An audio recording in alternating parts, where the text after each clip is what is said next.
Hi, change of plan. It's not going to work very well to have this at the edge, so we're going to move it up and we're going to use the next two marks up higher on the cube on our block. So this is going to be a fatter column than the ones we drew first. So I am going to keep this first line using my bottom two marks, but I'm not going to draw all the way across. So I'm going to leave that a little bit, and then I'm going to come up to the next mark at the top. And again, I'm lining up. I'm going to turn it this way so you can see I'm lining up my ruler's edge with these two marks, but I don't want to have so many marks to erase, so I'm not quite drawing all the way across. And again, this is going to be a rounded column, so we're going to curve our edge, and then we're going to take out our blocks because our column, our wide column, is not going to be see-through. Now this looked a little bit awkward, so what that means is I have to make this a little bit longer.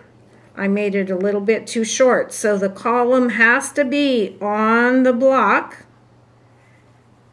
and it cannot go past my line. Okay, so there's our column.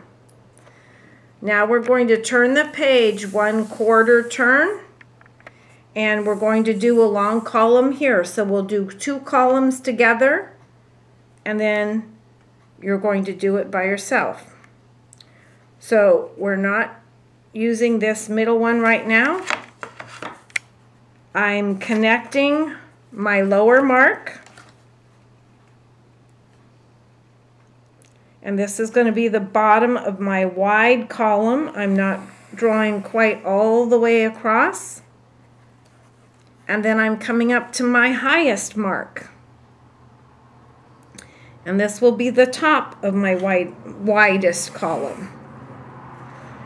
And again, it's important to have your hand on the ruler so that it doesn't shift while you're drawing. This is also a rounded column, so my end needs to have a little bit of a curve to it on each end. And then I'm going to take out the lines. The column is solid, not see-through, so where it overlaps, we're going to do that.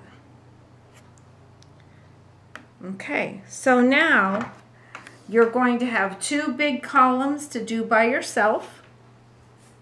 This one and this one, so you can turn your paper, do the big columns.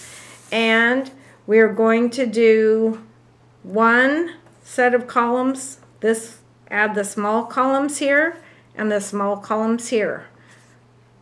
So you have two large columns to do and two small columns to do, and that is the next step of your drawing. And I'd like you to have that done for next time. And then next time we'll talk about the last step, or the next step I should say. Okay?